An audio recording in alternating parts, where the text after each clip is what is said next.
Hey guys, Pete Ramsey, your HVAC greatness. Hope you're catching this at a good time. Now, if you're really, really busy and you don't have time for this, then I'm talking to you. If you're an HVAC business owner, this is your problem. How do I know? I know I've been there. I made the same problem. I made the same mistakes. We need to slow down and we need to look at things from a long-term standpoint. Real quick example, John Chapman. I mean, you've heard of John Chapman. John Chapman was born in 1776. He died at the ripe old age of 70 years of age in the 1800s. And why do we care, Pete? We're out trying to make money for our HVAC business. Quit talking about Johnny Chapman. Johnny Chapman was also known, actually more popularly known as Johnny Appleseed. He was trained as an orchard specialist, right? Plants and flowers and fruit trees, and his passion became apples. And for those of you who know the story, know that he traveled around. He planted apple seeds in Pennsylvania, Ohio, and Ontario, Canada, Indiana, Illinois, northern part of West Virginia. He was all over the place, and he really became famous for that. And he took his knowledge, and this is where we're coming back. We're going to break this down here in just a second. He took his knowledge that he had learned, and he took just a couple of minutes and he planted this seed. Did he plant it where it got too much sun or not enough sun? No, he knew where to plant it.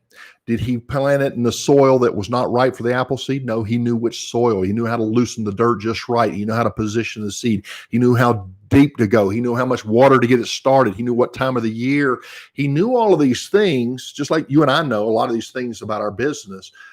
But what he did differently that we didn't do is he took 5 minutes and he put the seed when it was inconvenient. When is it ever convenient to do the right thing? What seeds are you planting? So let's talk about learning about your business. We all know how to run an HVAC business, right? Right? We're all experts, right? Over 90% failure rate in the HVAC industry. We all know. Guys, when we're out there, we may be good in the craft, right? We may understand exactly how to do everything technically. And that's all that matters. You know, my customers love me. They love the work that I do. They appreciate the craftsmanship that I put in my work. Guys, I'm here to tell you they don't. They see your quality craftsmanship through your eyes and your emotion. All they see is somebody excited about what they do, and that's what they buy. So we're going to be talking about some other things. I really want to talk about this right now because you're really busy, about the seeds that you need to be planting. And I'll talk about this here in just a second. But let's talk about different types of seeds. There's the seed of putting real money in that bank right now, and that's what everybody sees. How long would it last you as you're on your travels to reach over and take one of those apples, pluck it from the tree, carry it with you, and let it feed you for the next portion of your journey? And what happens after you have taken that apple in? It's nourished your body, and there's not another one handy, right? So there's other seeds that we're having to plant. What are you doing right now to take and fill your off-season work with work that you're finding during the busy season? Do I want to charge you my seasonal rate of climbing up and sending my team in your attic, removing all that duct system, putting my guys in heavily high temperature exposed areas of 130 degrees plus? I don't know how hot it gets up there these days, but it gets hot. Do you want your team to go in and work on that all day long to make that short-term money? Or might it make sense to take that particular work, particularly if your schedule is full, schedule that during your off season, allow your customer to enjoy an off-season rate, go ahead and take a deposit, non-refundable today, schedule that in October when you know you're going to be dead, there's nothing going on. And how much better of a job is your team going to do when they're up there? If it's 120 degrees, 130 degrees in that attic, and they're over there slapping the mastic on and trying to insulate that, they just want to get the heck out of there. The sweat is running down in their eyes. It's burning. They're having to run down, take water breaks. Then at the end of the day, they're so exhausted going home knowing I got to get up in the morning and do this again. I'm just using that as an example because maybe that has to be done. If it has to be done, it has to be done. And there are things we can do to offset that. I know companies that they have a package unit on a trailer, and they'll pull it up and they'll run two big old pieces of flex up there, supply and a return, and they'll condition that attic while they're working. That's smart, right? But what we're talking about here are planting seeds. We're not talking about necessarily different strategies within this particular seed. We're talking about planning forward. So what are you doing to invest in your off season right now when the opportunities are presenting themselves to you? They're coming to you. All you have to do is sort through them and manage them. Then what are you doing about planting seeds in terms of connection? What am I doing to connect my company to you, the equipment owner? The most obvious is a maintenance agreement. If you are not selling a maintenance agreement or offering a maintenance agreement to everybody who does not have one, then you're missing the point. And which leads us into this, self-learning. You're learning just by watching videos like this or reading ebooks or taking people's programs and courses. You're learning it here. But until it enters into these other two realms, critical thinking and articulation, then we haven't truly learned the lesson. It's all head knowledge. Head knowledge is fine, but putting things into action is critical. So critical thinking is going to be required. So I bring to you a new concept, HVAC greatness. This is how you become your greatest version. This is how you blow your competition away. I've got this whole other concept, and I do. You guys know this. And so this is not being taught. So when we start to implement this, from the core, this is why it's so powerful. Your competition starts to look like they're just copying you. Instead of you out there copying somebody else's process that they say works, just do this and do that. Yeah, it's true. It's true. But it's much deeper than that. It's much broader than that. So this is the way you learn. If you are the business owner, and I want to take you through the maintenance agreement program, I'm going to take you over into critical thinking. We're going to dissect the heck out of this. We're going to compare to what other people think, and this, that, and the other, and what actually, case studies, all the different things that go into analyzing the validity of this new lesson. And if it passes all the tests, then we're going to articulate it. Articulate it sounds like something that comes out of your mouth. That's something we say, but we can articulate things in many ways. We can implement them into our processes. We can display them in our attitudes. They can be represented in our logos and our imagery and our color combinations. But essentially, at its fundamental level, it is a process that we have now implemented into our systems. So we have all these different systems. Now we have a new process that we've implemented because we've learned something, we've put it to the test, and now it's part of who we are. When you include all three of those things, now you are on board. But guess what? You just began the transition. Because until your employees that are out there actually having to do that work, until they put it through their test and it passed the test and they can articulate it, with confidence, this is the right thing to do. I believe in this. Until you get there, you can preach this stuff all you want. Listen, employee, this is you, I'm you. Listen, employee, we're going to start selling maintenance agreements on every service call we go on, and I want you to offer them. Okay, boss.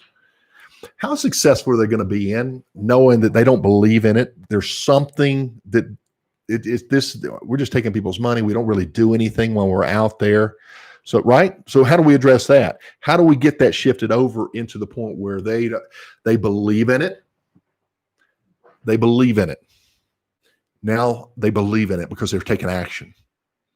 Okay. So this process has to happen throughout your organization if you're going to be a leader of a cultural change. Is your culture in charge of you? Is your company running you? Are they out there doing whatever the heck they want to do, and you're frustrated? You can't get them to do what you want them to do. This is why HVAC that's the whole X Factor training. The HVAC X Factor, that one thing about that company that you just can't put your finger on, but they're crushing it. It's not one thing. The HVAC X Factor is a multitude of different things, but they are introduced through something like this. The conversion takes place here and then here. Here and then here. Starts up here. We bring in this new concept. I've heard all that stuff before. Pete, I've been to the training. I'm taking the classes. I get it. How come you're not doing it? Well, you know, you don't understand people around here in this market. They don't like that. People around here like X. And I call BS on that one. So over here, a little bit far, there's the dark green, if you can see that. That's the little guy. So as we learn, we take in this information and we process it, and it becomes part of our way of thinking. We reflect on this. The reflection is part of that critical thinking. Okay, is this right? Does this fit my company's culture? What is the end result? What am I trying to achieve here? Is this a waste of time, or is this something that's really, valuable? If it's value to my customer, maybe it is. And then we actually implement it and we start to share it, and that's where the success comes from. But you have to look at your bank. You have to look at, okay, am I putting money in the bank today, or am I scheduling that off season, which is even smarter? Putting money in that bank by taking a deposit today and scheduling my off season when the guys are able to do a better job. What about Goodwill? What am I doing in every service call in the form of goodwill, good customer service? That feeling of reciprocity in their heart. Man, this guy was so nice. This lady was so nice when they're in my home. I just feel like I want to do something nice back for them. So I give them a review, or I tell my neighbors, or I bag to everybody that I hear. That's goodwill. That's a strong investment that too few people make today. We're too busy out making that money. And you think the customers don't see past your, yeah, okay, hurry. Okay, right. Yeah, okay, I was just thinking that. I got to go to the next call, right? So you need to be investing, just like our buddy Johnny Appleseed, in all these different areas, and one of which is connection. Okay, you invest in a connection through an agreement like a maintenance agreement, or some form of entanglement which attaches your company to your customer, right? That they typically won't give up. Well, I don't want to leave companies because I'll lose out on this. How are you entangled with your customers? How do they feel attached to you? What kind of points are they building up with you, for example, right? How many, do they have credits that are applied each year that they're a member? Gold level member, maintenance agreement member? Do you credit $50 per year? This is a good one. $50 per year towards the replacement system. Man, I've been on this maintenance agreement program for 10 years. 50 times 10. I've got $500 credit waiting on me on my new system. All right. That may be an incentive. I don't know. It depends on your philosophy. And again, different philosophies approach the same problem different ways, and they each can have a measure of success, and they each can feel like they're masters at what they do. But if we really want to be masters, we have to do the critical thinking. We have to be able to take what we are doing, compare it to what everybody else is doing objectively. We generally go in any situation with our mind made up, because we know we've been there. Let me read something to you real quick. This is a post I just put over. Alvin Toffler, he wrote this: the illiterate of the 21st century. The illiterate of the 21st century will not be those who cannot read and write. Get this, what he says. But those who cannot learn and then unlearn so that they can relearn. If you get stuck in your own greatness, in your own mind, you are your own worst enemy. And I hate to be the one to bring that news to you, because I don't mean it in a malicious way. I mean it in a good way. If we can suspend our opinions of what we've learned in the past and question those long enough to compare them to another valid perspective, compare those, we can adjust our thinking, and we continue to grow. This is how it's done. And guess when it's done? Right in the middle of all of this. Right now, you're saying, Pete, I don't have time to watch this. I need to be out. Maybe you've already dropped off. I've got to run this call. I just don't have time. You're running too late. Can you get to the point? Get to the point. We got to have the balance. Your reactive mindset, if you only deposit in that first bank, and that's where your focus is going to put you on E. You're going to be back on empty, back at zero this time next year with the exact same hurdles, and you're not that much farther ahead because you didn't plant the other seeds.